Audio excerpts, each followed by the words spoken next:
Você está ligado conosco na Academia Bíblica Bereia, turma do Básico em Teologia, turma das quartas-feiras. Esta é a matéria de síntese do Antigo Testamento. Hoje é a terceira aula desta matéria síntese do Antigo Testamento. Hoje é quarta-feira, 28 de junho, ano 2023. Você está ligado, repito, na turma das quartas-feiras. Curso básico em teologia. Essa é a terceira aula da matéria síntese do Antigo Testamento. Hoje é quarta-feira, 28 de junho de 2023. A paz do Senhor a todos. Estou com a voz meio afetada, como podem... Isso aqui não é voz de locutor, não, né? É uma voz falsa. Essa não é a minha voz. Estou bem rouco, porque eu estou bastante resfriado desde da sexta-feira passada. Com a graça de Deus, hoje eu estou um pouco melhor comparado aos outros dias. E aí, vamos aí. Com toda a graça e a força do Senhor, vamos dar aula no dia de hoje, né? Meio rouco, mas vamos lá. Com a graça do nosso Senhor Jesus Cristo. Nossos agradecimentos à nossa irmã Daniele Militão, ali de Poço de Caldas, né? Minas Gerais, Brasil. Tá friozinho ali naquela terra, meu Deus. Nossos queridos irmãos ali de Leominster, né? O casal 60, né? 20 e pouco, né? Alan e Isabelle, que daqui a pouquinho a nossa digníssima irmã já vai aparecer. Pastora Darlete, Deus abençoe, irmão Kleber, né? Eu sempre prometo que eu vou dar aula com um chapeuzinho, mas não eu esqueço, né? O irmão Kleber não se aparta daquele boné dele, coisa... É o manto, né, do profeta, né? Elias tinha seu manto de peles e o profeta Kleber tem o bonezinho dele. Tá certo, irmão Kleber, não se separa desse manto, não. Nossa irmã Angélica, bonjour, lá de Martas Vinhas, Deus abençoe. Prazer ter vocês aqui. Estaria hoje conosco nosso irmão João Cavalcante, justificou hoje uma dificuldade a nível de família. Era suposto estar nossa irmã Isabel Costa, ela estava agora há pouco, mas ela deve estar com problema de conexão, e a irmã Fernanda até agora não deu o ar da graça, então deve estar com algum tipo de situação. Mas vamos nós que temos muita coisa para abordar no dia de hoje. Página de número 11. Página de número 11. Estamos estudando a formação do Antigo Testamento, né? Já estudamos alguns aspectos desta formação e agora vamos falar sobre algo que é muitíssimo, repito uma vez mais, quando eu repito, é porque eu estou deixando claro que tem uma grande importância, tem que ser considerado a formação do cânon do Antigo Testamento. O termo cânon, aqui está na nossa apostila, é derivado da palavra grega canon, que quer dizer vara reta, beira reta, récua. São os livros que foram considerados inspirados por Deus e que formaram a Bíblia. Nas escrituras hebraicas, há 39 livros que os judeus aceitam como canônicos. São os mesmos que foram aceitos pela Igreja Apostólica e pelas igrejas protestantes para os dias da Reforma. Mas logo vem a pergunta: que é que torna canônico um livro das Escrituras?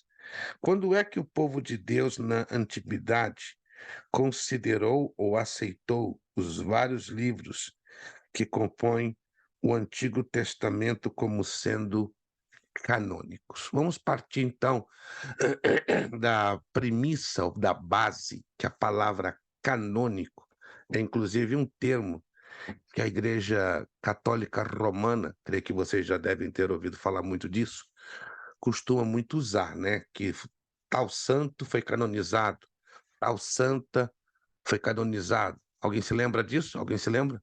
Está familiarizado? A Igreja Católica Romana usa muito essa expressão. Só que essa expressão ela é usada de forma errada, ou seja, esta expressão canonizado foi de fato roubada pela Igreja Católica e a adulterada no seu sentido original.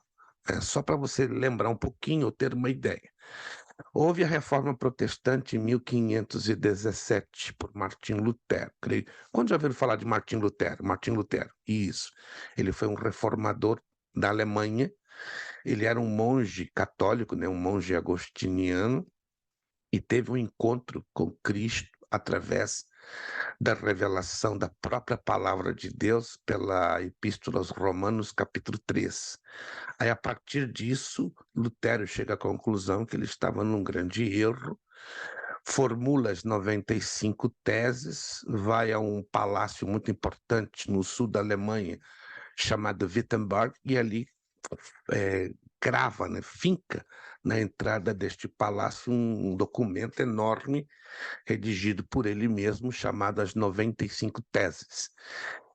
E a partir dali começa a separação, né, da igreja limpa, da igreja pura, da igreja adulterada. Aí fica bem definido a igreja evangélica ou protestante e a igreja católica apostólica romana. Anos mais tarde, no ano de 1546, os católicos fazem a chamada Contra-Reforma. O que é? Uma reforma feita pelos católicos através de uma reunião numa cidade do norte da Itália chamada Trento. Aí chama-se o Concílio de Trento.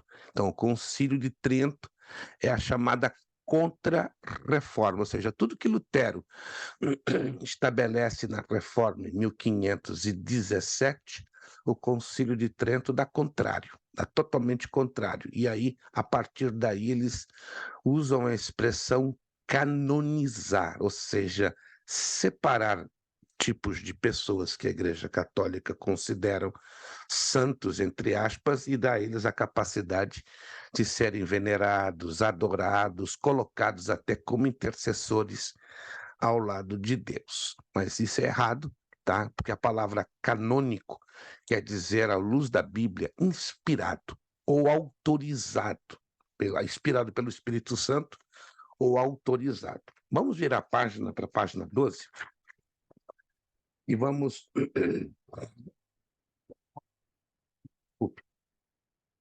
entender o processo de formação, né? Esse processo de formação chama-se o processo de autenticação, ou como um livro da Escritura Sagrada pode ser considerado canônico, ou seja, genuinamente inspirado pelo Espírito Santo. São 4 fases, como você está vendo aí na apostila, na página 12. A fase 1, pronunciamentos detentores de autoridade. Nesta fase, o teólogo, o copista, aquela pessoa que está avaliando se o livro é canônico ou não, ele tem que descobrir fontes de autoridade. O que são essas fontes de autoridade? Se existem testemunhos que avaliam ou abalizam a autenticidade deste documento como inspirado. Depois vem a fase 2, os documentos formais escritos. Aí o avaliador, né, o teólogo, ele tem que descobrir estes documentos formais que foram redigidos na defesa daquele livro que está sendo colocado ou não como canônico. Depois vem a fase 3, que ele tem que reunir uma coleção de documentos escritos. Na fase 2, ele já tem em mãos a necessidade desses documentos, mas na fase 3 ele tem que reunir uma coleção de documentos escritos. No momento que ele reúne uma quantidade X, que naquela época era em torno de 20 a 25, e tendo ele nas mãos de 20 a 25 documentos escritos confirmando, não, este livro é canônico, então passa para a fase 4, que é a união desses documentos escritos mais a fixação do cânon, ou seja, a declaração oficial que aquele livro definitivamente foi inspirado pelo Espírito Santo. Aqui nesse retângulo grandão aí que vocês estão vendo. É importante entender que o cânon hebraico foi estabelecido, fixado pela liderança religiosa da comunidade hebraica. Concílios rabínicos e eclesiásticos não determinam o cânon, apenas confirmam ou aprovar a coleção de livros divinamente inspirados e detentores da autoridade já reconhecida por palavra do Senhor na comunidade religiosa. Em outras palavras, nem os católicos, nem os judeus, nos seus concílios, estão aptos ou estavam aptos para determinar o cânon, mas sim a liderança religiosa hebraica, pelo fato que estamos nos referindo aos livros do Antigo Testamento. Então, eles já, por convivência, já sabiam quais os livros que eram definitivamente inspirados pelo Espírito Santo e quais os que não eram. Tinha, claro, que passar por este crivo que acabamos de ver, né? Esse crivo de 4 fases. Confirmado essas 4 fases do crivo, pronto, já estava determinada a fixação do cânon. Agora, olha que interessante. Até os dias de Neemias, quase todos os livros do Antigo Testamento já eram reconhecidos como palavra de Deus, né? Que época foi esse tempo de Neemias? Se quiser, anota aí ao lado. A época foi o ano 445 antes de Cristo, isto é, até o ano de 445 antes de Cristo, 68% do Antigo Testamento já estava reconhecido como palavra de Deus. Olha que interessante. Então, até os dias de Neemias, né, o governador Neemias, 68% do Antigo Testamento, né, eu não coloquei na apostila o percentual, né, só apenas eu disse quase todos os livros, mas na verdade 68% dos livros já estavam reconhecidos como palavra de Deus. Então vamos lá. É importante falarmos sobre a Septuaginta, tá? Creio que eu já falei alguma coisinha lá atrás, mas eu vou bater nessa tecla agora. A Septuaginta foi a primeira tradução do Antigo Testamento para o grego, por volta de 250 antes de Cristo. Lembre-se que o texto original do Antigo Testamento foi redigido em 90% na língua hebraica ou em hebraico e 10% em aramaico, 10% em aramaico, então 90%.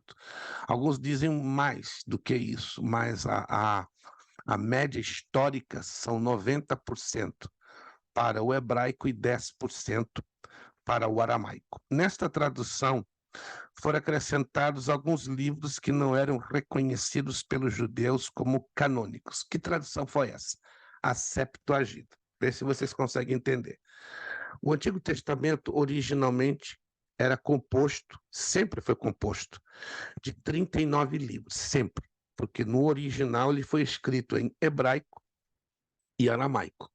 Mas chega no ano 250 antes de Cristo, um grupo de sábios decidem dar ao Antigo Testamento uma tradução para a língua grega, para facilitar a expansão da visão do Antigo Testamento para os povos daquela época. Só que aí cai num problema. Eles não apenas traduzem para o grego, se fosse somente a tradução, seria maravilhoso. Mas no meio desses sábios, desses tradutores, há um grupo, não é, que recebeu uma influência pagã muito forte, muito forte. E esses sábios com uma influência pagã, eles decidem acrescentar alguns livros que não estavam no contexto, no conteúdo da Bíblia hebraica original, né, que no caso são os livros chamados apócrifos. Aí está a listinha deles: Baruch, Tobias, Judite, os 2 livros, a Macabeus, Eclesiástico e o livro de Sabedoria.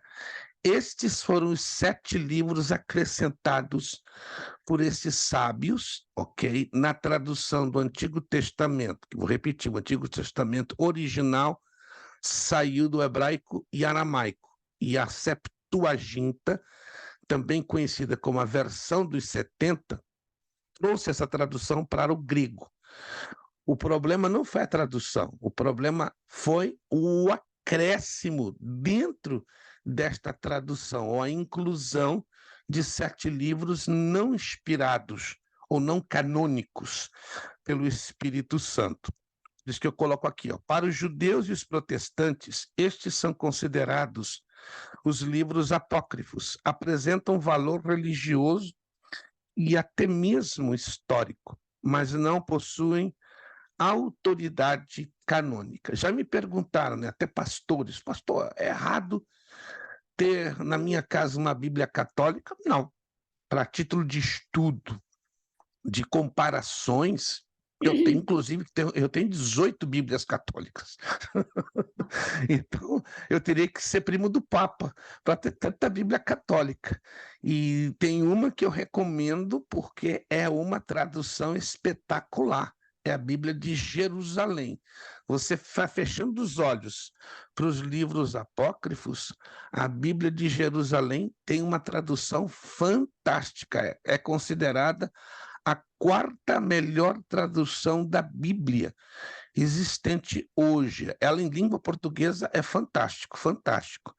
Eu recomendo, a título de você que é estudante da Palavra de Deus, a ter uma tradução da Bíblia católica, pelo menos uma. Não estou dizendo que você tem que ter as 18 como eu tenho, porque eu tenho por necessidade, né, dos nossos estudos teológicos, né, que ministramos constantemente essa parte de traduções da Bíblia Sagrada, mas eu recomendo que você tenha pelo menos uma Bíblia católica, uma. Alguém tem aí na sua casa?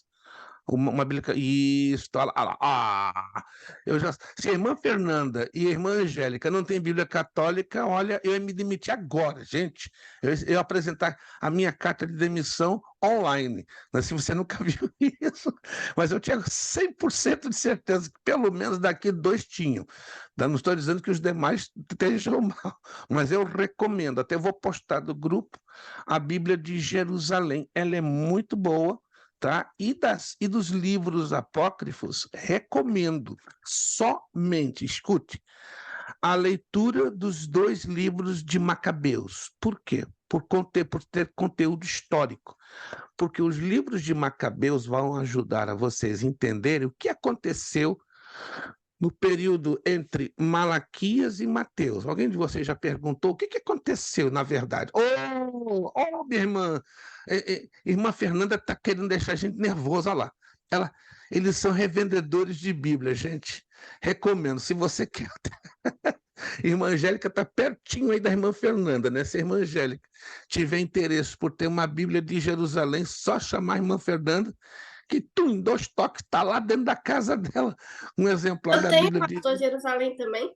Eita, então já não disse, não digo mais nada, vocês estão mais que munidos, estão mais de munidos, tá? Fale, pastora Darlete. Só para me entender direitinho, que eu veja os pregadores falando sobre a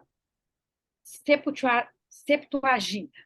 O que é, então, Septuaginta. Septuaginta? É do hebraico para o grego? Como é que é? É transformação da língua Isto, do hebraico? a palavra Septuaginta vem de 70. 70. 70. Uhum. Foram 72 sábios, 72 eruditos, 72 tradutores que no ano 250 antes de Cristo decidiram pegar o texto do Antigo Testamento. Me acompanhe. O texto do Antigo Testamento originalmente estava em 90% em hebraico e 10% em aramaico.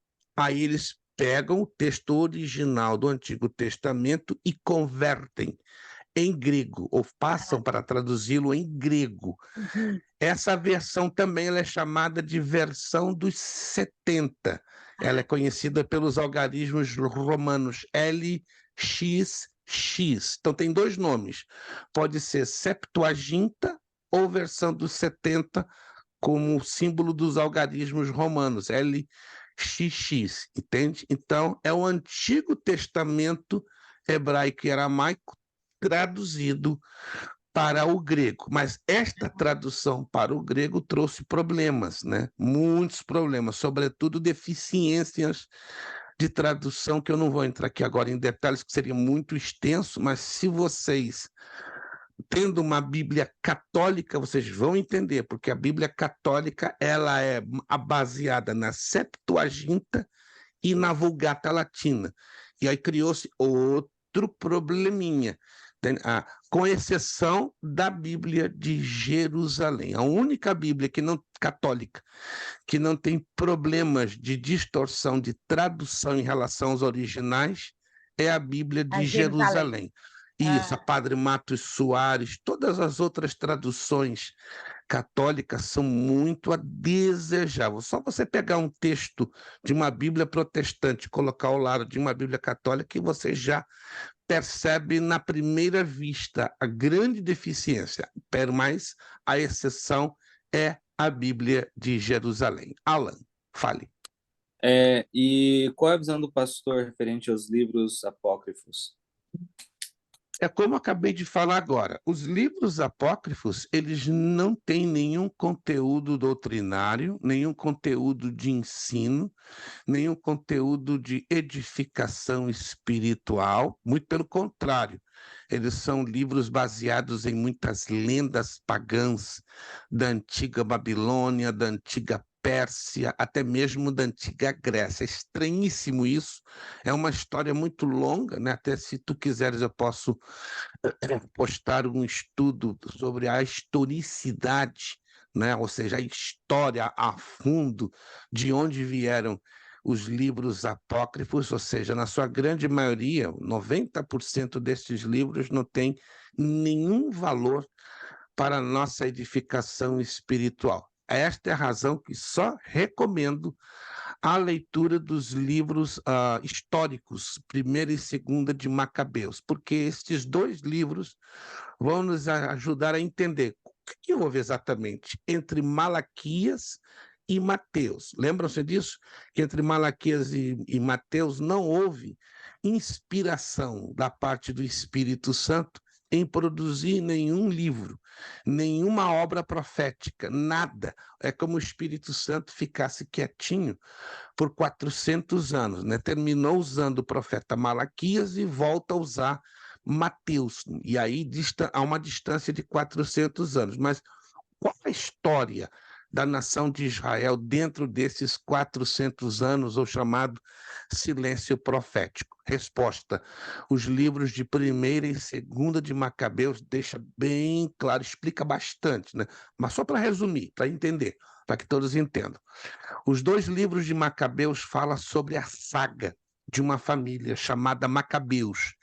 Esta família foi levantada, sem dúvida nenhuma, por Deus para lutar contra um rei pagão de origem síria, chamado Antíoco IV Epifânio, ou Quarto Epífanes.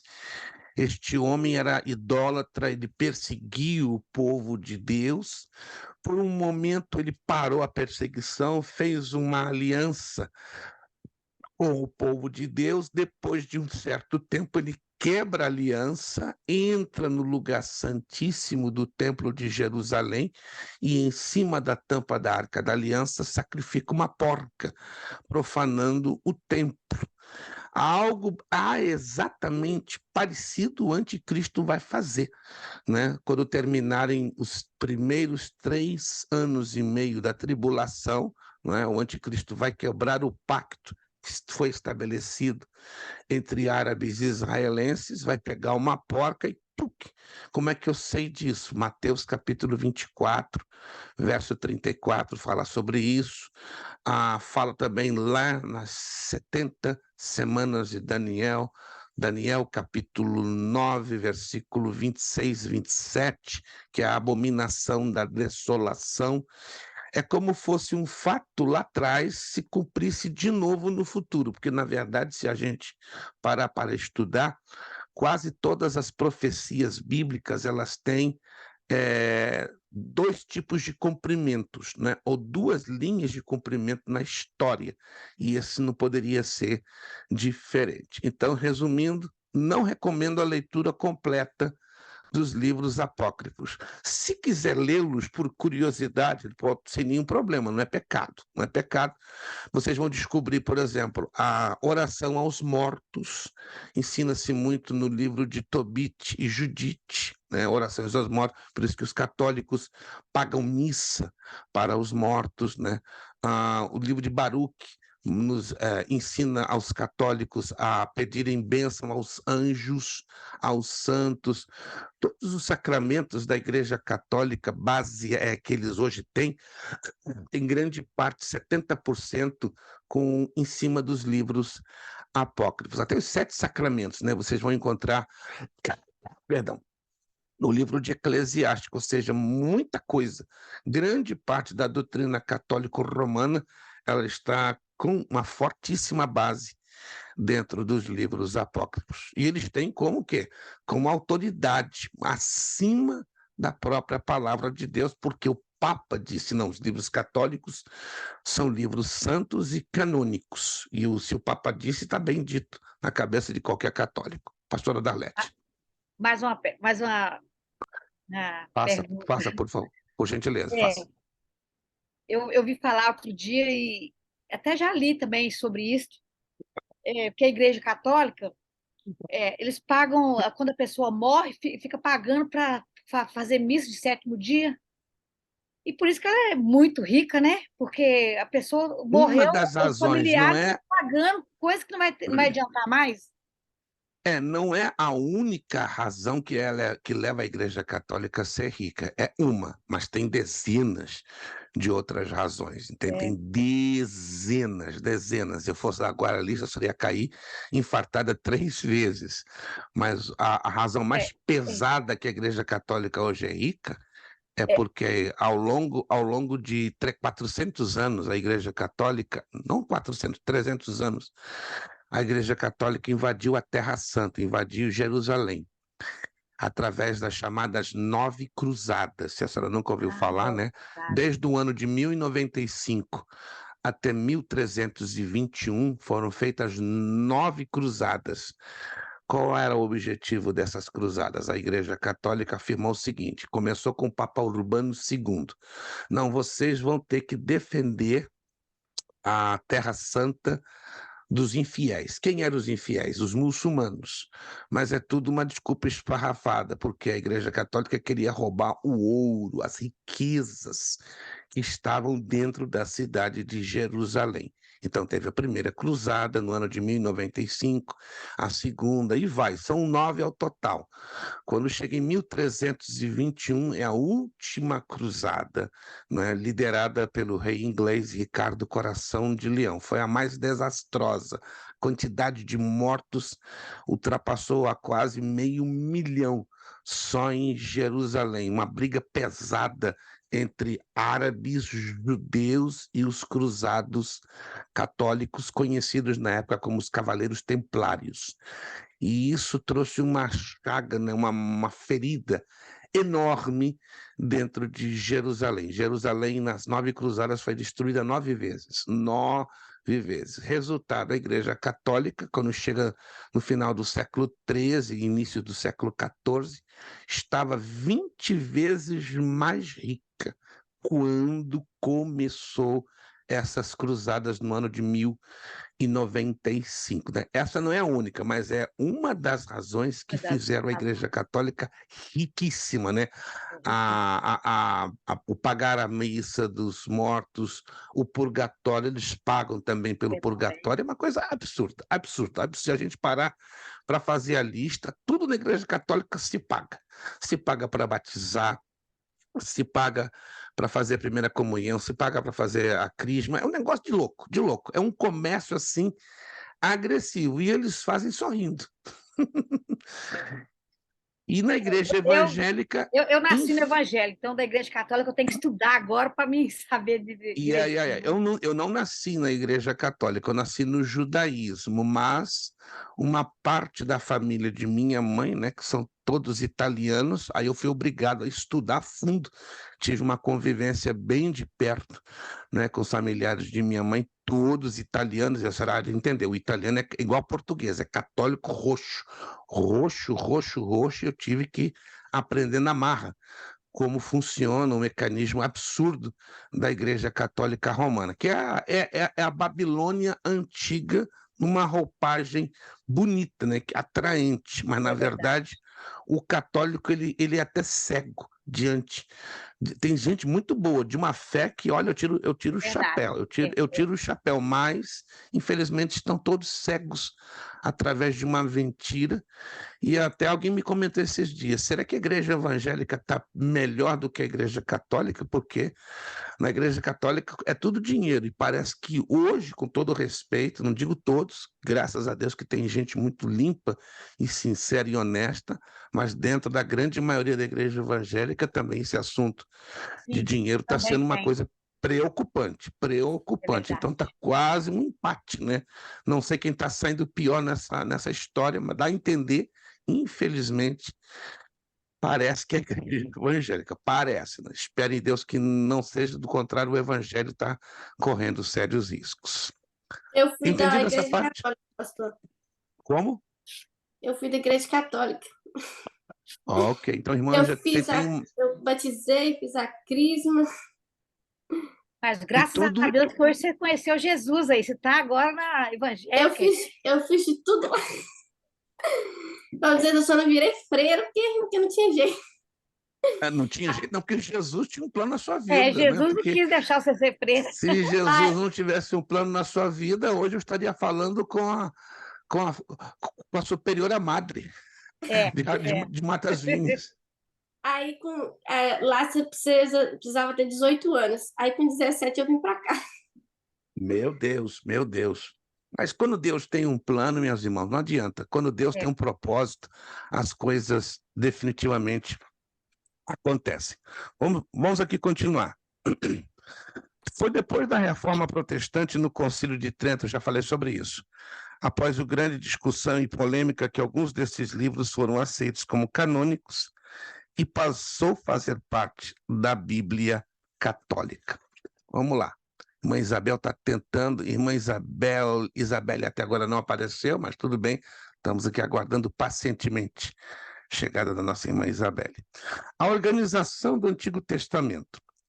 Nossa Bíblia não está organizada em ordem cronológica, ou seja, não está compilada como uma linha do tempo onde cada livro é uma sequência do anterior. A palavra Bíblia significa biblioteca. Irmã Isabel conseguiu. Vai e volta, irmã Isabel. Tá batalhando. Isso é mais importante. Só está lutando. É assim mesmo, a gente entende. Conexão de internet, às vezes, é um sufoco, mas graças a Deus que a senhora é guerreira, irmã Isabel. Quando eu crescer, tem que ter 1% do seu sentimento de guerra, né, que é forte, graças a Deus. Vamos lá. Vou repetir, nossa Bíblia não está organizada em ordem cronológica, ou seja, não está compilada como uma linha do tempo onde cada livro é uma sequência do anterior. A palavra Bíblia significa biblioteca. E assim como em uma biblioteca, os livros do Antigo Testamento estão organizados por temas, cada um em sua categoria. Por isso, é tão importante entendermos como eles estão organizados. Procurem, se quiserem fazer um highlight nessa frase, é importantíssimo. Por que o Antigo Testamento ele é difícil de ser lido e de ser interpretado? Resposta: porque nós não consideramos que ele é dividido por temas. No momento que nós compreendermos as divisões temáticas, as divisões por temas, vai ficar mais fácil a leitura e a correta interpretação dos livros do Antigo Testamento. Até aqui adiante, ó. A princípio, na Bíblia hebraica, os livros foram organizados em apenas 3 categorias: a Torá, também chamada Pentateuco, e a palavra Pentateuco do grego quer dizer 5 livros, que são, claro, os primeiros 5 livros da Bíblia. Os profetas e os escritos. Em nossa Bíblia, o Antigo Testamento está organizado em 5 categorias, na hebraica em 3, mas na nossa Bíblia protestante, 5. Está aí, ó. Em nossa Bíblia, como já falei, está organizada em 5 categorias: Pentateuco, históricos, poéticos, profetas maiores e profetas menores. Para facilitar a visualização da estrutura do Antigo Testamento, vamos usar o gráfico que chamaremos de Arco do Antigo Testamento. Ó, tem o formato de um arco. Tá aí, Pentateuco, Gênesis, Êxodo, Levítico, Números, Deuteronômio. Poéticos, Jó, Salmos, Provérbios, Eclesiastes, Cântico dos Cânticos. Profetas maiores, Isaías, Jeremias, Lamentações, Ezequiel, Daniel. Históricos, Josué, Juízes, Ruth, os 2 livros de Samuel, os 2 de Reis, os 2 de Crônicas, Esdras, Neemias, Ester. Profetas maiores, Oséias, Joel, Amós, Obadias, Jonas, Miqueias, Naum, Abacuque, Sofonias, Ageu, Zacarias e Malaquias. Tem até canções para as crianças na escola bíblica dominical que elas decoram com muitíssima facilidade. Eu aprendi umas 3 ou 4, né? Eu não vou ensinar aqui para vocês, porque ficaria até engraçado a gente cantar musiquinha de criança de escola dominical para mencionar esses livros, mas se você já experimentou, fixa aqui na mente, né? É um pouco normal quando você canta sobre estes livros e te ajuda a não esquecer o posicionamento. Deixa eu mostrar agora, tá? Eu já fiz essa postagem no grupo, só um momentinho. Fiz aqui um problema, só um momentinho. Isto. Eu quero mostrar para vocês um slide, não está funcionando aqui. O que está acontecendo? Deixa eu ver aqui. Ok. Não. Uau. Eu coloquei alguma coisa fora de lugar. Não estou conseguindo. Só um momentinho. Ok, consegui.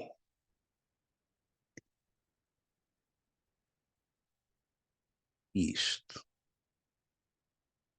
Perfeito. Todos vocês estão vendo? Todos vocês estão vendo? Isso. Na Bíblia hebraica, essa é a forma como estão dispostos os livros do Antigo Testamento. Na Bíblia hebraica, o Antigo Testamento é chamado de Tanar. E ele é dividido em 3 partes: lei, profetas e escritos.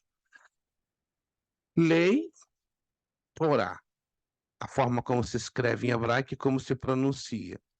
Gênesis, Êxodo, Levítico, Números, Deuteronômio. Agora eu quero chamar a atenção para vocês os significados dos nomes ao pé da letra, né? Gênesis, a tradução do hebraico no princípio, Bereshit. Êxodo, estes são os nomes. Olha que interessante. Nós traduzimos do português Êxodo como saída, mas no hebraico a tradução, estes são os nomes. Levítico, né? Está ligado aos levitas, mas no hebraico a tradução ao pé da letra, e ele chamou. Números. Temos muitos números ali, muitas estatísticas. Só que no hebraico quer dizer no deserto.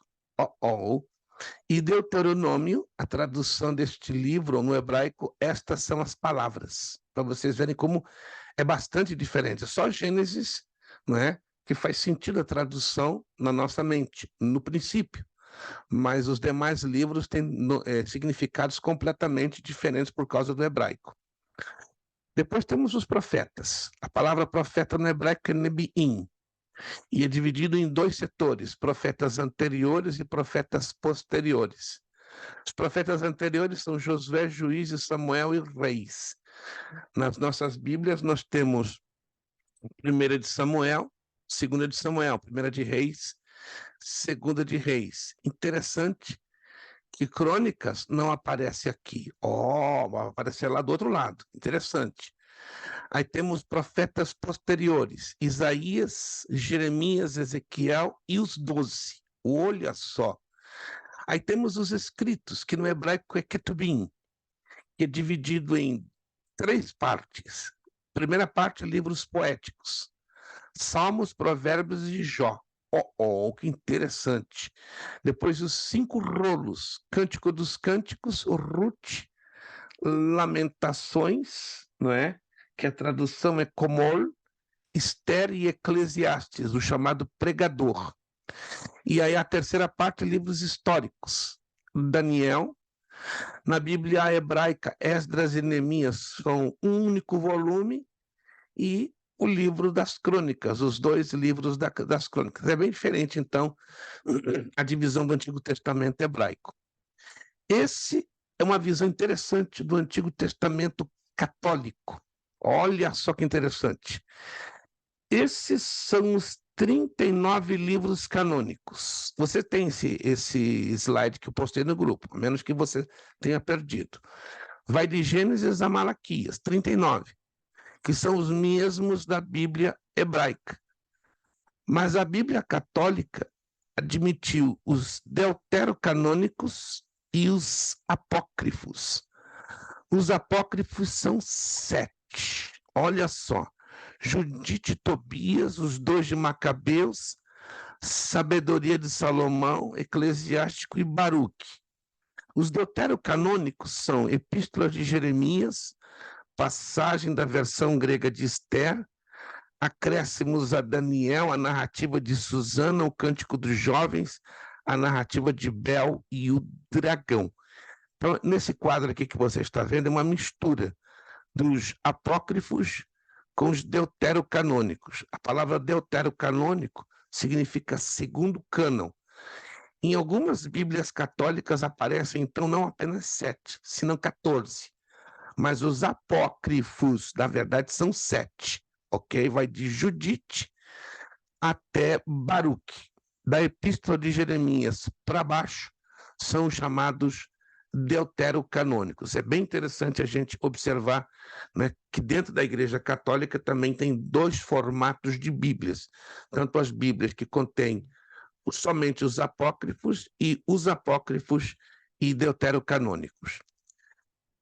Esse é o nosso formato que acabamos de falar agora, né? 5 livros que pertencem à lei Pentateuco, 5 de poesia, 12 de história e 17 livros dos profetas, 5 dos quais profetas maiores e 12 dos menores. Para nós entendermos o Antigo Testamento, eu quero bater nessa tecla aqui, ó. Temos que entender todos esses elementos. O elemento histórico, o elemento cultural, o elemento geográfico, o elemento literário, revelacional e teológico. Para eu entender o Antigo Testamento, eu tenho que entender história, pano de fundo histórico. Tenho que compreender cultura, geografia, um pouco de literatura e avaliar a visão da revelação e do conteúdo teológico que está abordando o livro. Perfeito. Vamos avançar para a página 14. Estudar o Antigo Testamento. A ação inspiradora de Deus no Antigo Testamento era como um filete de pólvora, cuja cor era igual à cor da terra. Antes já se sabia da sua existência e do seu destino, mas não se conhecia ainda seu traçado preciso, nem seu conteúdo concreto desse traçado. Este filete estava sendo conduzido por Deus até chegar ao fogo. No momento em que Cristo chega, ressuscita e comunica o Espírito, o fogo se acende e se estende a pólvora, iluminando de repente o seu traçado invisível. Palavras de um conhecido teólogo por nome de Carlos Masters. Apenas conhecendo o Antigo Testamento é que podemos ter um pleno conhecimento da identidade da mensagem de Cristo. É impossível falar de salvação ou plano de redenção sem entender toda a história do povo de Israel e como Deus foi preparando tudo para a vinda do Messias. Esse retângulo que você vê embaixo é uma indagação para nossa reflexão. Você já parou para pensar como é maravilhoso ter um Deus que escolheu se revelar para nós? Diante de toda a criação, ele optou por se mostrar por meio de um relacionamento pessoal. É possível conhecer a Deus pessoalmente. Tem um tempo de oração e começa a buscar por esse relacionamento pessoal com Deus, Criador de todas as coisas, e que nos ama com um amor incondicional. Então, é importantíssimo estudarmos o Antigo Testamento, porque nele encontramos, né, a própria revelação, né, de Deus. Agora nós temos na página 15 algo que é importantíssimo, né? O estudo do Antigo Testamento que estamos tendo, ele é de capital importância, de grande importância, mas esta parte agora que nós vamos entrar aqui vai ser uma chave grande que vai nos ajudar, né, a entendermos muito a leitura do Antigo Testamento. Na última aula vimos como Deus pode ser conhecido e como o Antigo Testamento chegou até nós como conhecemos hoje. Na aula de hoje veremos um pouco como podemos ler e interpretar o Antigo Testamento fielmente. Veremos como o mundo antigo enxergava o mundo e vamos entender sobre a geografia de todos os acontecimentos do Antigo Testamento acontecem. Como ler o Antigo Testamento? Acredito que essa pergunta você já fez por dezenas e dezenas e dezenas de vezes. Estudar o Antigo Testamento é uma tarefa incrível, mas também exige disciplina. Veja bem, se nós temos disciplina, é uma questão até lógica, né? Se nós temos disciplina para servir a Deus, para trabalhar, para cuidar da nossa casa e da nossa família, óbvio que temos que ter disciplina para ler a Bíblia. Concordam comigo? Sim ou não? Temos que ter disciplina para cuidar da nossa casa. Temos que ter disciplina para cuidar da nossa família, do nosso trabalho, em estar servindo a Deus. Se não temos disciplina para ler a Bíblia, esqueça. Então, estamos perdendo tempo. E eu acredito que é uma parte que exige um pouquinho de nós, né? Termos essa disciplina. A preparação adequada pode ajudar o aluno a colher bons frutos. O Deus soberano que criou o universo, que controla a história e que realizará seu plano no tempo devido, decidiu manifestar-se em si mesmo. Isto é um ato de graça e devemos nos sentir estimulados a ouvi-lo. No entanto, o ato de ouvir pode ser prejudicado por muitos fatores. Em primeiro lugar, a revelação de Deus não foi feita na língua portuguesa ou no âmbito da cultura ocidental. Consequentemente, precisamos esforçar-nos para receber a mensagem com clareza. Quanto mais o aluno conhece a cultura do Antigo Oriente Médio, especificamente a de Israel, no período do Antigo Testamento, mais barreiras ele pode eliminar e mais fácil será de entender a palavra de Deus. Outro fator de dificuldade é que, mesmo ao ouvirmos, somos seletivos em relação ao que ouvimos. Além disso, tentamos conformar a mensagem ao que desejamos ouvir. A solução é permitir que a Bíblia fale por si. Todos temos pressupostos acerca da Bíblia. Eles devem ser constantemente avaliados e refinados para não distorcer seus ensinamentos. Os objetivos dos autores bíblicos não devem ser subordinados aos nossos, por mais dignos que sejam.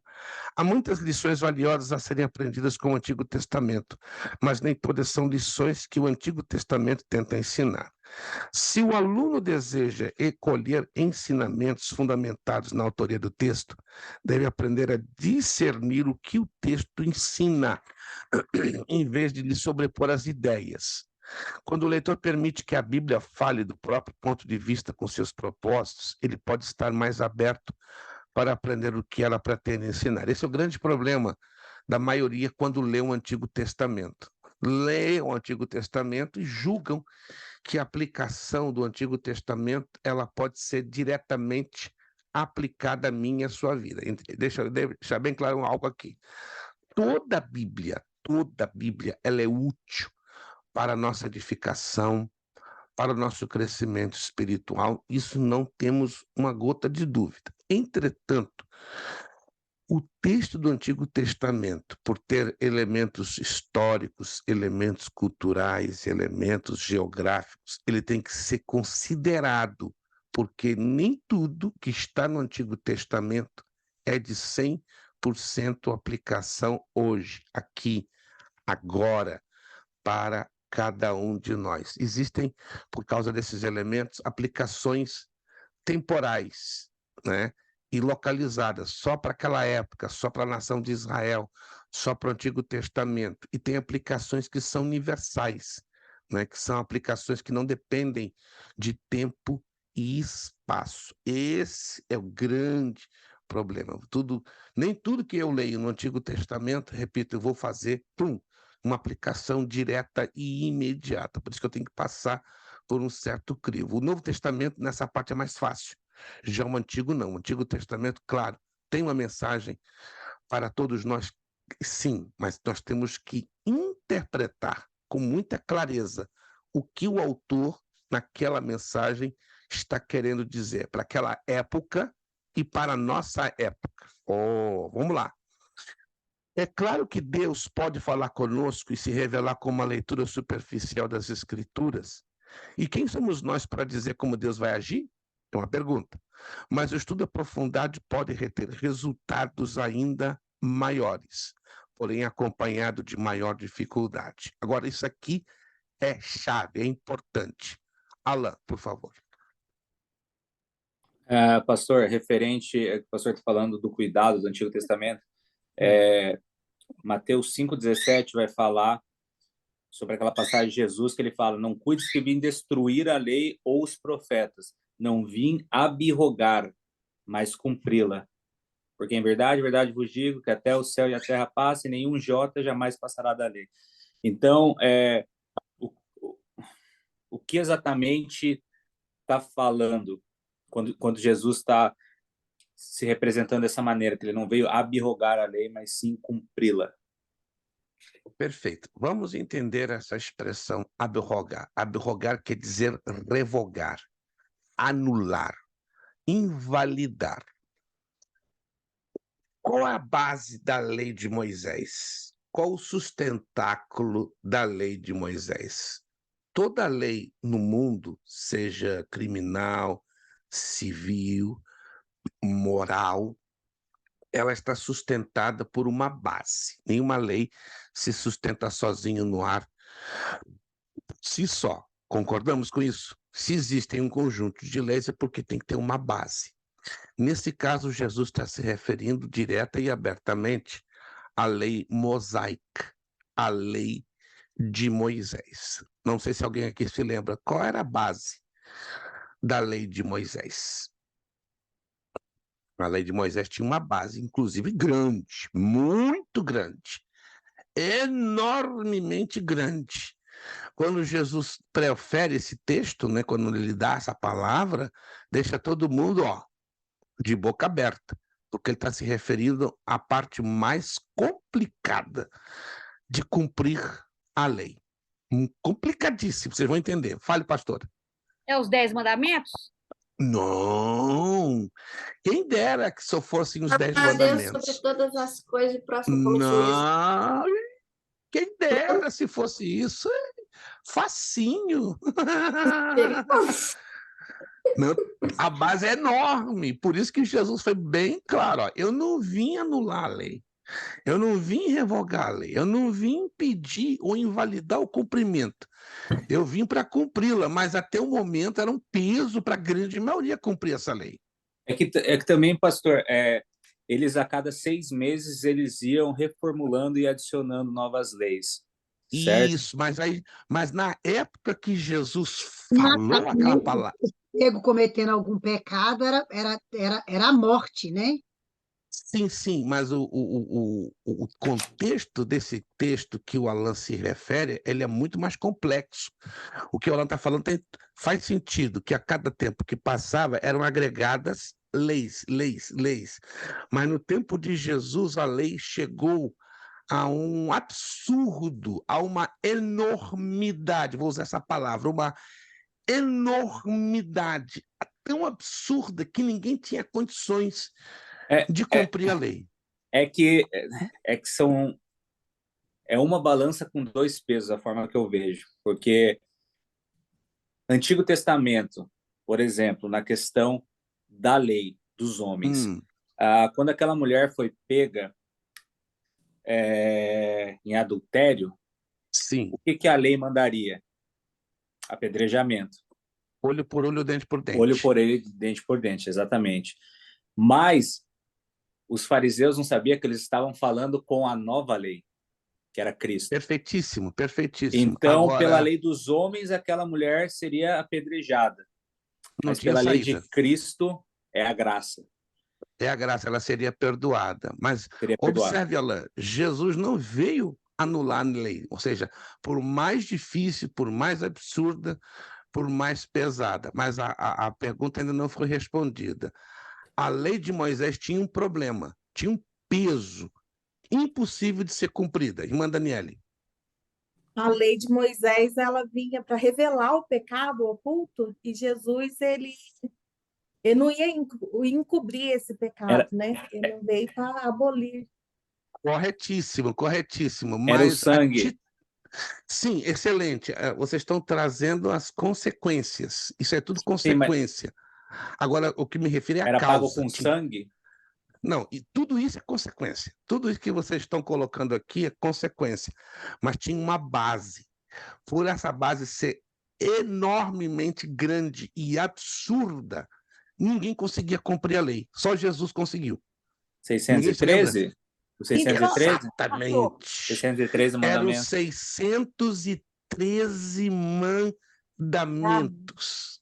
Ninguém conseguia cumprir a lei. Era humanamente impossível. O único que cumpriu, arrisca, quem foi? Jesus de Nazaré.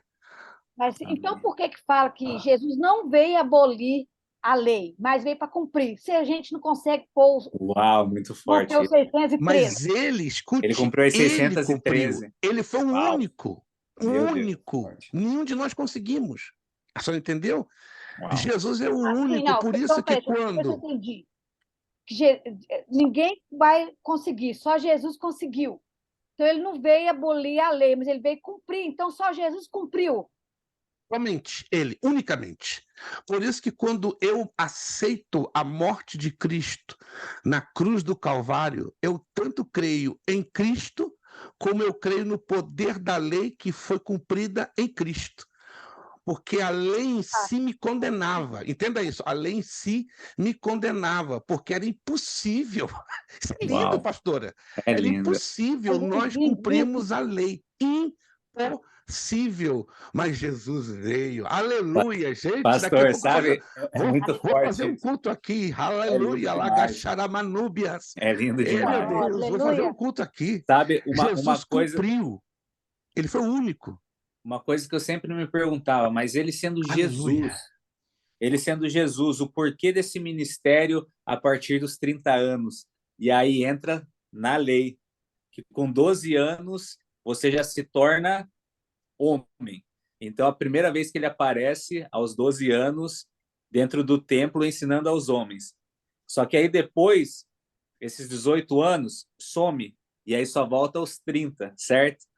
E dentro de uma das leis, dos 613 mandamentos, é que para você ensinar, para você ser rabino, você deveria ter 18 anos de estudo. Ministério. De estudo, exatamente. É aí o período do essa... rabino É muito lindo. na preparação. Isso é lindo, gente. Jesus é perfeito.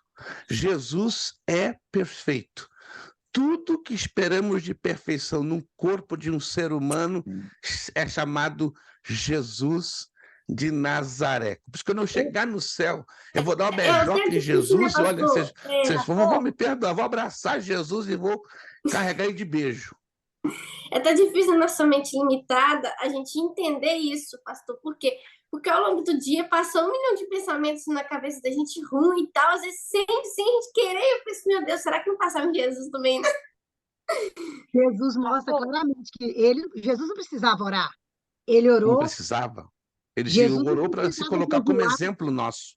ele não Exato, exemplo. precisava jejuar, ele jejuou Não 47 precisava. horas, que a gente não quer jejuar 4 horas, para mostrar o quão nós somos miseráveis e que ele foi inexplicável. Embora, irmã Fernanda, não se esqueça, ele ali estava limitado nos seus poderes divinais. Ele não deixou de ser Deus, não se esqueça, Exatamente, ele ele não não deixou de ser deixou, Deus, mas ele foi mas ele homem. estava, claro, mas ele estava Que nós não limitado, ele podemos. não tinha, por exemplo, a prerrogativa da onisciência funcionando. Mas Interessante. ele veio para exatamente isso aí. Ele veio como homem para mostrar para nós que não é impossível.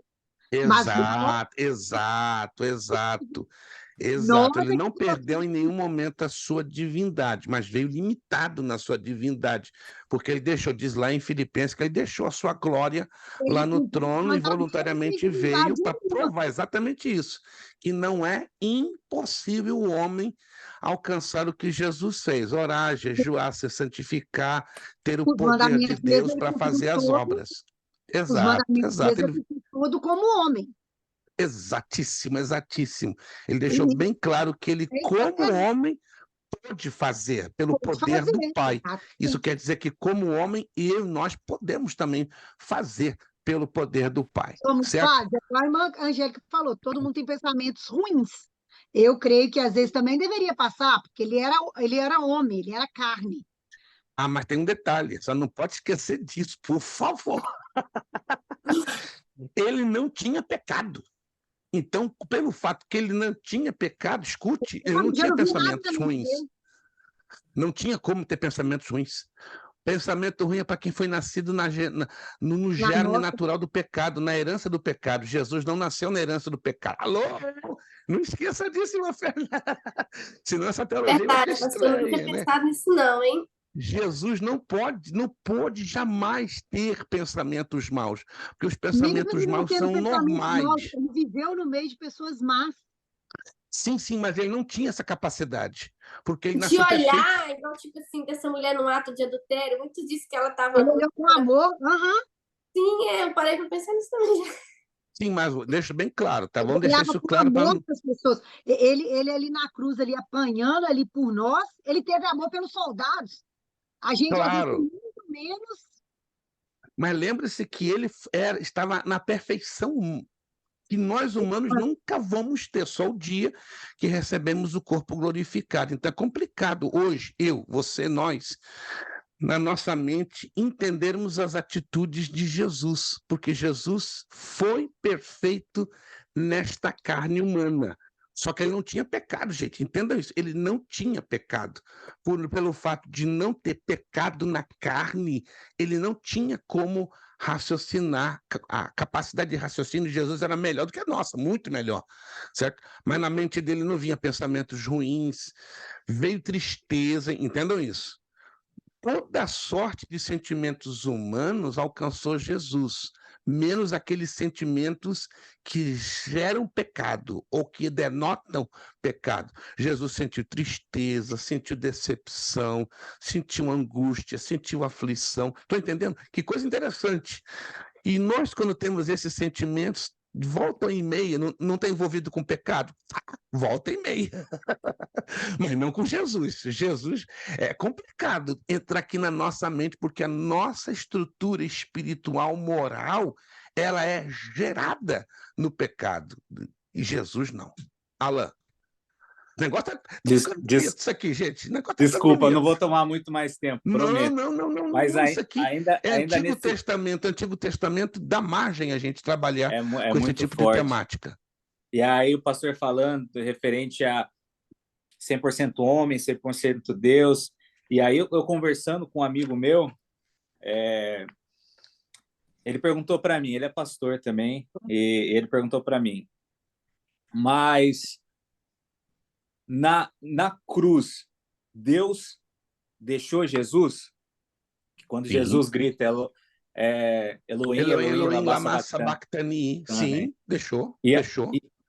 e aí eu fiquei, meu Deus, mas Deus deixou ou não deixou? Daí ele foi na Bíblia para mim e ele leu esses 2 versículos aqui. Eu falei, uau.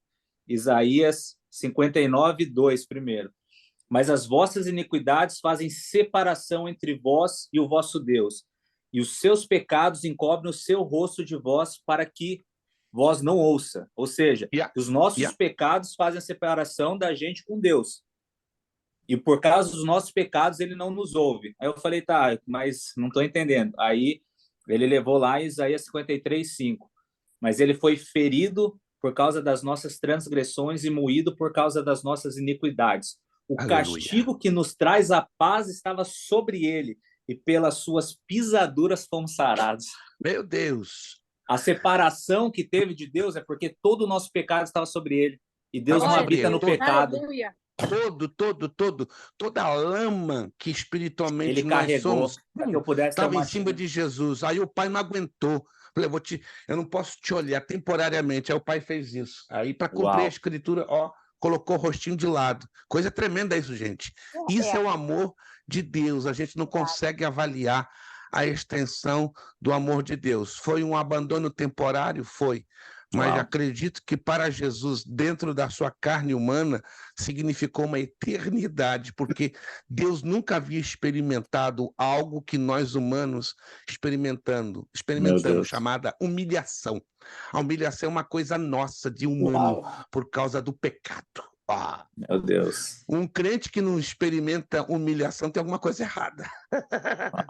Pelo menos uma vez na vida nós temos que passar por humilhação, ou por uma série de humilhações, porque o Filho de Deus passou por uma sequência violentíssima. Mas Eu o fico problema assustado. é Sim, que hoje tem Fernanda. muito crente que acha que aceitou Jesus, não tem que passar por humilhação. É contrário, é você não vê totalmente o problema no contrário. O verdadeiro, genuíno cristão, se não passar por humilhação, tem negócio estranho, tem um negócio errado. Como Hoje diz o carioca, deu ruim. No meio nosso evangélico, é que tem muito amor, que tem muitos pastores que pregam que se aceitou Jesus. Mas isso, irmã Fernanda, a senhora há de entender, isso é muito comum da teologia da prosperidade, da teologia coach. Do amor, né? Os coaches estão ensinando isso abertamente. Não, você conheceu Jesus, agora é paz, tranquilidade, prosperidade. Você consegue ser tão ignorante nisso. Mas o coaching, a teologia coaching, é complicado falar isso aqui agora, assim. Mas eles anulam o poder da morte de Jesus. Eles anulam a cruz, né, pastor? A cruz, exatamente. A gente fala tanto da cruz, mas até eu, todos nós, né? Quem sou eu para falar do irmão, mas a gente quer viver à sombra da cruz, mas não quer carregar a cruz. Exato. E evangelho é carregar a cruz. Evangelho é cruz, evangelho a gente fala é humilhação. A gente fala da remissão, fomos redimidos e remidos pelo sangue, mas o sangue aparece na cruz. É impossível a gente ser tocado pelo sangue sem carregar a cruz. Aparece ali na vida dolorosa. Sem dúvida. Hoje mas estamos vendo menos tem se visto, né? O pregar a cruz genuína. Mas tá difícil, vamos ser sinceros, está bem difícil hoje ouvirmos mensagens que falam da genuicidade da cruz. É verdade. Pastor, eu ajudo na comunidade Food Pantry aqui da ilha, aí toda semana eu vou, aí teve a comunidade LGBT aqui na ilha, né, fazendo as bandeirinhas e tal, aí uns pessoal lá, funcionário também foi. Aí eu falei, você quer saber? Eu vou bem escrito com Jesus, porque assim, tem que ser bem relativo lá, né? Agrega todo mundo, né, e tal. Aí eu pensava, nossa, Jesus, o que significa essa cruz americana? Eu falei, meu Deus, tem gente que precisa ouvir o evangelho mesmo, né? Inclusive, hoje, infelizmente, né, creio que é do conhecimento de vocês, já que a irmã tocou o assunto, hoje é o Dia Mundial da sociedade LGBT+ em todo o planeta Terra, né? Fiquei muito triste, eu estava hoje assistindo o noticiário da BBC de Londres, da Inglaterra, né? Eu assisto sempre às 4, 5 da tarde, e o Palácio da Alvorada, todas as repartições no Brasil estão trazendo as cores, trouxeram hoje as cores do arco-íris em homenagem à comunidade LGBT. Fiquei bastante triste, né? Dos muitos países do mundo, o Brasil agora adotou uma postura de defesa pesada à sociedade LGBT. Eu, particularmente, não tenho nada contra, são vidas que precisam ser tocadas pelo poder da palavra de Deus, vidas que precisam ser olhadas com misericórdia, pedindo salvação, libertação, mas nós não podemos, obviamente, aceitar o comportamento LGBT que quer trazer uma ideologia, forçar isso por garganta abaixo, até as Verdade. crianças, né? É. Mas Aqui na Flórida... eles não estão brincando, pastor, porque, exemplo, lá você ganha camisa, se você quiser, chaveiro, caneta. Na escola aqui, no meu filho Jacob Lopes, teve um dia disso, nem mandei eles para a escola, então eles não estão brincando. Mas será que problema... Mas será que o nós, como estado de igreja, estamos... Massachusetts, desculpe interromper, o estado de Desculpa, pastor. Massachusetts, creio que vocês estão sabendo, hoje é um estado LGBT assumido, um LGBT assumido. A Flórida tá uma guerra pesada com o governador, que aqui é muito polêmico, né? Creio que vocês já estão acompanhando as notícias. O DeSantis é muito polêmico. Da mesma maneira que ele acerta 3, ele vaza 6. Ou seja, agora sábado vai começar uma lei super polêmica de perseguição aos imigrantes. Isso tá horrível, tá? Queimando o filme dele. Mas, por outro lado, ele tá batalhando pesadíssimo contra a agenda LGBT aqui na Flórida. Então, fala de LGBT aqui é mesmo que fala do diabo. E tá bem difícil, tá bem complicado. Mas, Alan, continue para a gente dar continuidade. Tá, eu vou finalizar. Mas será que nós, como igreja, nós estamos preparados para receber também essas pessoas? Uma pergunta que eu tenho me feito já há uns 5 anos, e vou dar uma resposta que vai chocar todos vocês. Não. Como igreja de Cristo, 90, não vou errar, 90% das nossas igrejas brasileiras não estão preparados para receber a comunidade LGBT. Não tá. A primeira coisa que vai acontecer é rejeição, sentimento de afastamento e de nojo. Ei, sai fora. Sai fora, pecador. O que é isso? O que é isso, irmãos? Nós éramos talvez pecadores piores do que as pessoas envolvidas com a sociedade LGBT. Nós não podemos nos colocar melhores do que eles. Me entristeço em dizer isso, gente. Me entristeço. Eu não vejo uma igreja preocupada em trabalhar com esse povo, uma igreja que treine obreiros, porque tem que ter um treinamento especial para trabalhar com esse povo, um treinamento espiritual, um treinamento psicológico. Porque eu vejo hoje as pessoas falando com ira, não podemos aceitar. Eu entendo realmente, nós não podemos aceitar que isso entre na cultura, mas da igreja. Mas o que nós estamos fazendo para abraçar esse pessoal? É o texto de Marcos 2,7. Não vim para os sãos, mas para aqueles que precisam de médico. Eu vim para os doentes. E a igreja Jesus veio para remédio. Os doentes. A igreja tem um remédio para esse povo? É a pergunta que eu faço. Uau, a igreja tem um remédio, tem um tratamento, e infelizmente eu vou redizer, não em nome da maioria dos pastores, mas eu vou me atrever a dizer, não. Porque se tivesse, já viríamos hoje um movimento massivo das igrejas trabalhando em cima disso. Eu só conheço uma igreja metodista tradicional na cidade da Filadélfia, na Pensilvânia, que faz um trabalho violento com a sociedade LGBT. Vi isso há um mês atrás, eu estive há um mês atrás na Filadélfia, fiquei de boca aberta. A igreja do Nazareno, Nazarene Church.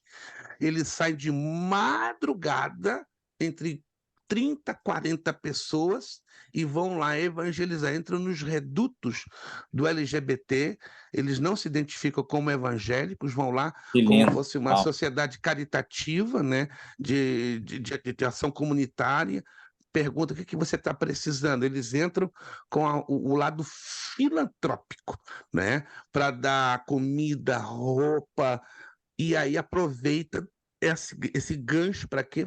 Lançar Jesus, com muita sutilidade. É triste que as igrejas, grande parte das igrejas hoje nos Estados Unidos são igrejas assim que tem a capacidade financeira de todas as maneiras também para fazer, mas eu hoje não conheço igrejas mesmo que estão assim focadas em ajudar, em ajudar. Eu vi um Sabe por pastor quê, falando, Alan? um pastor do Brasil de 12, eu já vou terminar, desculpa, gente, mas assim, Não tem algo que a problema. gente tem que ser falado também, porque eu vi um pastor falar em Brasília de 12 instituições de órfãos em Brasília. Dessas 12 instituições, 8 eram a Igreja Católica que bancava, 2 eram grupos filantrópicos e 2 um grupo de empresários. A igreja evangélica, nenhuma igreja ajudava. Porque, Alan, agora eu vou te dizer algo que vai chocar mais ainda. Sabe por que a igreja O que nós evangélica não tem estamos fazendo interessado? como evangélicos, gente? Porque não dá retorno. Mamon, né? Dinheiro. Não dá retorno. É. Isso é investimento. É o que tu É acabaste de verdade. falar agora. A Igreja Infelizmente, Católica sim. está investindo. A Igreja Evangélica, no passado, não tendo quase nada, investia. Hoje, algumas igrejas têm um potencial bom e não querem Grande. investir. Porque estão assim, ó, assim, exatamente Pastor, assim. eu observei isso também na denominação que eu vou, né? Exemplo, eles pedem né, a oferta para os missionários. E é só os missionários dele, daquele ministério. Exemplo, às vezes, eles já compraram uns 4 ou 5 templos aqui nos Estados Unidos. Uau. Aí, exemplo, todo mês eles pedem $300 por membro para ajudar naquilo. Eu não dou, Meu porque Deus. eu posso ajudar todas as pessoas, eu vou ajudar em templo que eles gastam 6, 7 milhões de dólares. Não, Uau. não. Isso não é visão, desculpa, irmã, com todo respeito, isso não é visão de reino. Isso é visão de denominação. Jesus não veio trazer visão de denominação, de igreja, de ministério local. Jesus veio trazer a visão do reino. Ele falou 55 vezes no Evangelho de Mateus: o reino de Deus está entre vós. Aí eu fico na dúvida, pastor, porque, exemplo, a sede lá da nossa denominação no Brasil custou mais de 9 milhões de reais. E o líder... Pai! E o líder que teve aqui, falou que é muito pequeno, que vai gastar muito ainda para crescer e tal, porque a igreja está crescendo. Aí, e ele fala assim, gente, é para a obra de Deus. Aí eu acho assim, eu acho que eu sou muito ignorante, porque eu falo, eu não vou ajudar. Aí depois eu com fico todo com respeito, pesada, com todo respeito, eu com 9 milhões de reais, eu estabeleço aqui nos Estados Unidos, no Brasil, Dólares, na milhões de África, dólares. pelo menos 50 ONGs, Amém. que é o meio mais prático, barato, sem burocracia, para sustentar missionário, pessoas que estão passando fome, pessoas que precisam ser evangelizadas. Irmão, se eu tivesse hoje $1 milhão, estou falando sincero, eu já falei isso para vários pastores, coloca na minha mão $1 milhão, eu abro 25 ONGs, aqui no Brasil e na África, distribuo. Mas aí como fica o telão de LED, pastor? Aí não tem como, né? Que daí não sobe o telão de LED.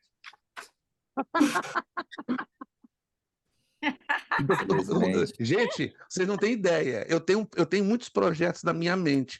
Eu tenho falado a Deus. Essa semana, na terça-feira, Senhor, coloca na minha mão $1 milhão. Não é Deus vai mim. te honrar, pastor. Não é para minha família. Não é para minha família. Não, não preciso disso. Não preciso. Eu quero Amém. $1 milhão para eu investir em 25 ONGs. Tem um pastor hispano aqui que está doidinho, está esperando. E ele já tem toda a documentação pronta. Ele vai entrar comigo. Um pastor hispano de 80 anos. Gente, o Alan, quando vier aqui, eu quero que ele conheça, né? Com a Isabel. Ele tem 80 anos. Ele, pastor, estou esperando o Papai do Céu colocar na nossa mão $1 milhão. Mas aí, pastor, o que eu estou querendo dizer? Aí eu fico com consciência doendo se eu não ajudar, porque eles falam que é para a obra de Deus, que para Deus tem que ser o melhor, para Deus tem que ser excelente. Aí eu fico nesse chave, não é dono, e sabe? Aí eu deixo a senhora, Deus e a sua consciência. Meu Deus. Fique à vontade. Gente. Porque para Deus é o melhor, isso aí é pesado, né? Para Deus. Desculpa, gente, vou terminar agora, eu jurei a última. Eu vi o Luciano. Gente, essa aula tá diferente. Tem um negócio hoje aqui que tá mexendo essa aula, né? Eu vi o Luciano Kleber. Kleber, fala alguma coisa, Kleber.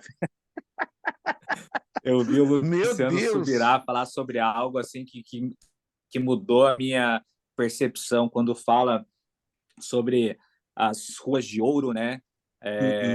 Que no céu seriam ruas de ouro, as águas como os cristais que descem do reino do assento de Deus, tal. E aí ele falando sobre isso, nós com a nossa mente humana, quando ouvimos ruas de ouro, a nossa mente é tão pequena e tão podre que a gente pensa algo quase como uma ostentação. Meu Deus, ruas de ouro, irmãos, vai ser um negócio esplêndido. Mas eu fico pensando os anjos perguntando para Deus, e todo esse ouro, o que a gente faz, Senhor? E aí Deus falando, coloca no chão, que aqui só serve para pisar. Exatamente. Enquanto as pessoas estão lá embaixo se matando por causa disso, falando que é para o meu nome, falando que vamos fazer o melhor, aqui o ouro só vai servir para ser pisado. Então, exato, o reino de Deus é muito maior do que dinheiro, gente.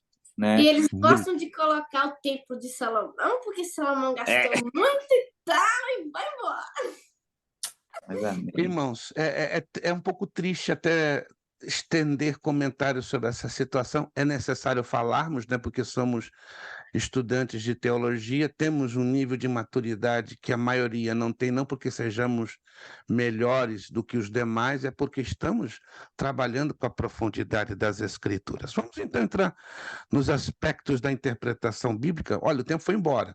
Hoje, então, eu não vou poder corrigir os exercícios, mas na próxima aula, então, a gente vai corrigir. Primeira coisa que a gente vai fazer, no que entrarmos à próxima aula, vamos já corrigir os exercícios, porque isso aqui que eu tenho adiante, eu preciso avançar, isso aqui é importante demais. Olha só. Aspectos da interpretação bíblica. Um dos principais princípios da interpretação bíblica já foi citado. Devemos permitir que a Bíblia fale por si só. É difícil consegui-lo, pois todo intérprete possui pressuposições, isto é, ideias pré-estabelecidas sobre o que a Bíblia é e o que ela diz e como todas as coisas se enquadram. Elas podem moldar a interpretação do texto e distorcê-la. A interpretação adequada não exige que os leitores eliminem todas as pressuposições, mas insiste que eles reconheçam sua existência, reavaliando constantemente sua validade e subordinando-as ao texto das Escrituras. Não é errado, portanto, você e eu termos uma noção, uma ideia, uma teoria sobre o que aquele texto pode significar, mas não pode passar da base de uma pressuposição, ou seja, é um ponto de vista meu, seu, nosso. Não podemos bater o martelo como a interpretação final e definitiva, partindo do princípio de ser um texto difícil, na verdade. Se é um texto de fácil interpretação, já temos a interpretação ali, na boca da urna, mas quando se trata de um texto difícil, é normalíssimo eu pressupor, eu crer, eu deduzir, eu imaginar que o significado daquele texto é A, B ou C, mas, repito, pressuposição não pode ser tomada como interpretação final ou definitiva.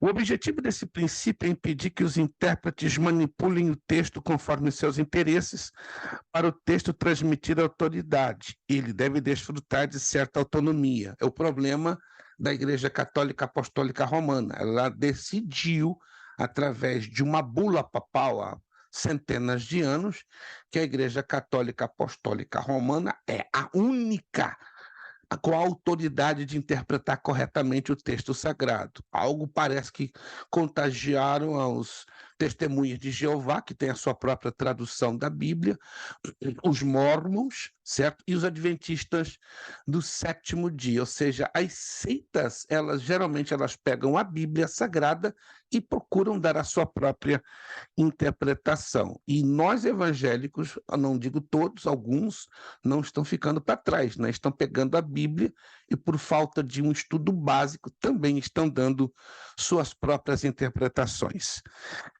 É importante entender que a Bíblia foi escrita por nós e não para nós.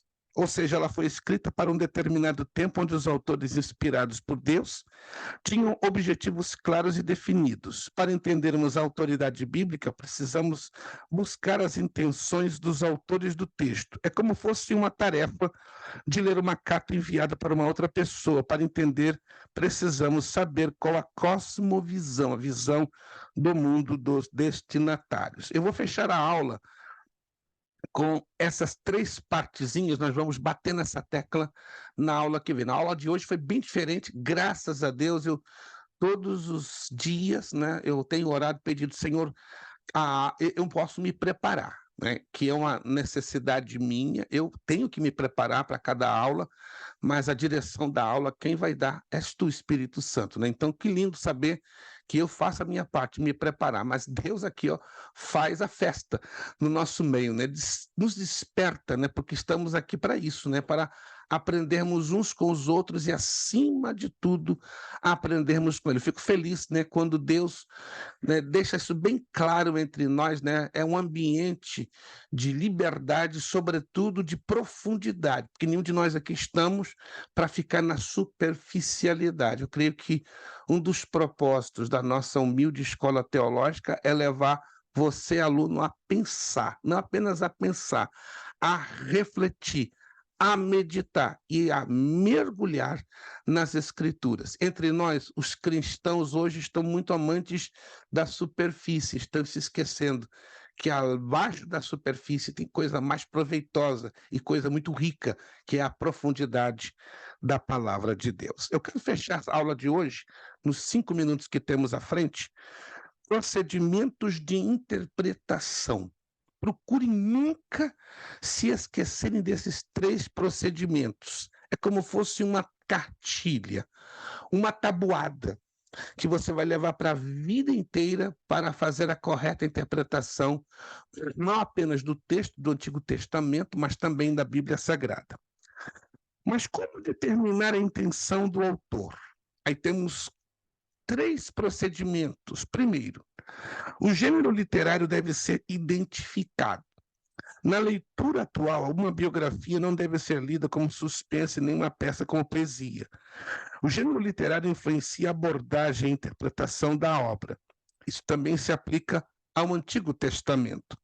A profecia é um gênero diferente da leitura proverbial. O intérprete deve inicialmente identificar o gênero e aprender tudo o que pode sobre ele. Importante. Qual é o gênero do livro da Bíblia que eu estou lendo? Poesia? História? Profecia? Biografia? Narrativa simples? Faça-se sempre essa pergunta, porque isso vai abrir uma porta, número 1, para eu entender ou começar a interpretar o texto do Antigo Testamento. Em segundo lugar, o importante é descobrir o que for possível sobre o público para o qual a obra foi escrita e ainda as circunstâncias da composição. Esses fatos podem afetar a interpretação de certas afirmações. Aí eu entro no contexto cultural. Qual era a cultura do texto que eu estou lendo? Cultura romana, cultura babilônica, cultura persa, cultura grega, cultura egípcia? Que tipo de cultura? Então temos que ter cuidado quando estamos procedendo à leitura de um texto para identificar a cultura, ou seja, o público para o qual está sendo dirigido. Terceiro lugar, por meio da análise do contexto.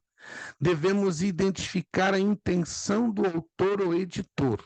Essa pode ser explícita ou deduzida de observações relativas à seleção e organização do material feitas por ele. Aí eu vou fazer uma investigação mais profunda do contexto. Aí eu vou fazer uma combinação do contexto histórico, do contexto geográfico e do contexto cultural. Ou seja, história, localização, geografia e cultura ao mesmo tempo. Como leitores e estudiosos da Bíblia, se conhecemos bem o autor, o público e a situação e o gênero literário, estaremos aptos para nos colocarmos no lugar do ouvinte e entendermos as palavras e especialmente a mensagem do texto, o trecho interpretado. A interpretação exige que nos tornemos, na medida do possível, parte do público original. A mensagem a eles transmitidas é a mesma para nós. Então, nós vamos terminar por aqui, tá? Nós vamos, na próxima aula, retomar um pouquinho sobre essa questão do texto em si, né? Nossa próxima aula vai ser dia 5 de julho, já estaremos já ingressando, né, se Deus quiser, no mês de julho. Então, temos ainda pela frente mais 3 aulas, a aula do dia 5, do dia 12 e do dia 19 de julho, dia 26, a nova matéria Síntese do Novo. Então, anote aí, então, nós vamos parar aqui na página 17. Na verdade, a gente vai voltar a falar um pouquinho mais dos procedimentos de interpretação e nós vamos também entrar no mundo do Antigo Testamento. Perfeito. Alguma dúvida, alguma pergunta que ficou no ar sobre o que nós nesta noite estudamos? Acredito que foi, para a glória do nosso Deus, uma aula bastante proveitosa, bastante. Temos ainda bastante coisa ainda a analisar nas próximas 3 aulas. É uma matéria realmente gostosa, que quando você entrar na profundidade dela, não dá vontade de parar, né? E é uma matéria digna de até termos 2 meses, mas não podemos fazer isso, porque o curso fica muito longo, né? O nosso básico em teologia, como disse um aluno aí numa outra turma, pastor, não é arroz com feijão, não. Isso aí é feijão tropeiro, vatapá e churrasco, é por aí. A gente está colocando um pouquinho de feijão tropeiro, vatapá e churrasco. A gente está se esforçando em fazer um básico em teologia com substância. Eu entendo, é um direito que qualquer escola queira usar um básico em teologia light, um leitinho de 2%, 1%, isso é uma questão muito pessoal.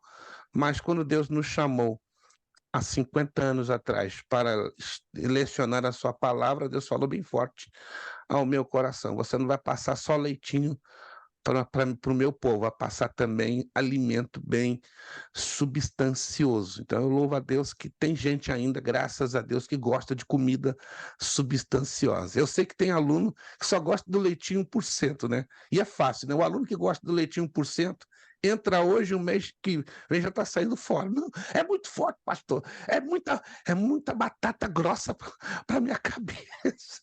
Mas eu louvo a Deus pela sua vida, né? Que você veio para comer comida forte, comida que vai dar substância Nós devemos espiritual. comer feijoada, pastor. Feijoada. Ô, pastora Darlete, não me provoca não, pastora. Eu comia muito, hoje eu não posso comer feijoada por causa do meu coração, né? Mas quem sabe alguém vai fazer uma feijoada light aí em Massachusetts, aí eu vou lá, eu como. Faça uma feijoada light para mim, se é que existe, né? Até hoje nunca vi ninguém Light fazer não tem, feijoada não. Vai ter que comer pesada mesmo. e papai do céu, então eu tô fora, né? Vai ter que ser uma comidinha bem mais leve, né? Mas amém. Vamos agradecer a Deus. Eu posso fazer uma comidinha light também? Convidar uns Olha aí, convidados. gostei, pastora, gostei, pastora. Quando foi a Fremer, a gente vai se conversar Ok. com isso. Gente, obrigado, graças a Deus, linda aula para a glória do Senhor. Deus falou com você nessa noite? Deus falou com você? Comigo Amém. falou Glória a Deus. bastante na sua profundidade. Agradeço a vocês que já puderam fazer os pagamentos, muito obrigado de todo o coração. Nós estejamos orando pela nossa escola, né? Temos batalhado bastante para manter os nossos serviços, manter a qualidade do ensino, né? Minha saúde tem estado um pouquinho afetada, mas estamos aí agradecendo a Deus, porque com todas as dificuldades estamos indo de fé em fé e vencendo no poderoso nome de Jesus. Obrigado, Alan, pela sua participação. Uma pena que hoje sua esposa não pôde estar presente, creio que teve algum tipo de situação contrária. Ela está mal. Mas estamos em oração por ela. Obrigado, irmão Kleber. Obrigado pela inspiração, irmão Kleber. É uma inspiração. Obrigado, irmã Angélica. Deus continue abençoando. Irmã Fernanda. Um grande abraço aí no nosso irmão Zandro. Agosto eu vou estar aí na ilha, se Deus quiser. Eu vou visitar a irmã Angélica, mas não vou sozinho, não. Vou levar a minha companheira de 30 anos. Dessa feita ela não vai escapar, não. Ainda não está 100%, mas se Deus quiser, em agosto, vamos passar aí uma semana. Se Deus quiser, aí eu vou estar um fim de semana. Mas eu vou estar para o Brasil, mas as crianças. Oh, que pena! Não, mas só pode vir os dois para cozinhar.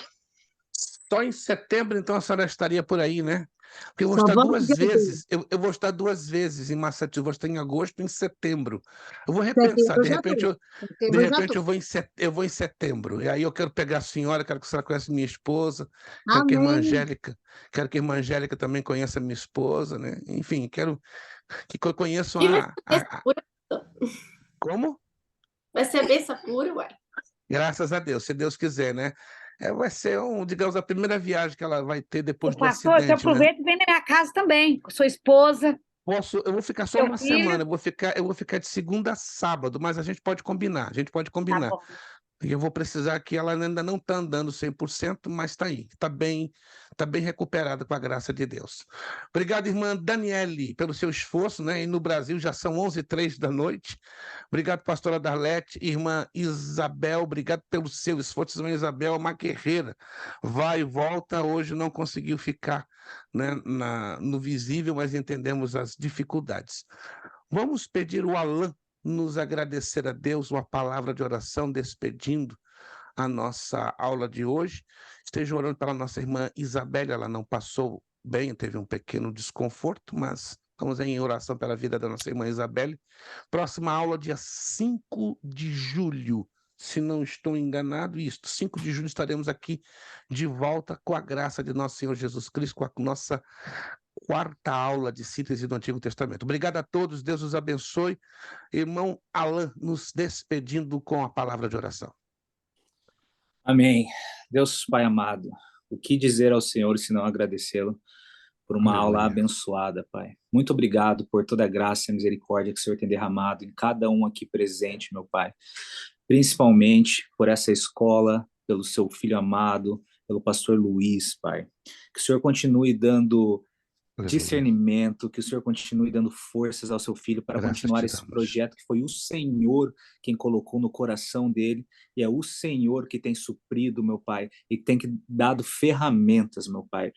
Eu não tenho nada a pedir ao Senhor, a apenas agradecer por todo o entendimento, por toda essa rica aula, meu Pai amado, que nós temos aprendido. Senhor, que possa ser semente, meu Pai, no coração de cada um aqui dos meus irmãos presentes. Aleluia. Também peço pela vida e pela família de cada um que está aqui presente e dos meus irmãos que não puderam estar aqui hoje, meu Pai. Em nome de Abençoe Jesus. cada um deles, que o Espírito Santo do Senhor, meu Pai, possa nos dar força para continuar dia após dia, meu Pai. É o que eu te peço, em nome do seu Filho amado, Jesus Cristo, que possamos ter uma noite de sono abençoada e de descanso, meu Pai. Muito obrigado por tudo. Em nome de Jesus Cristo, amém.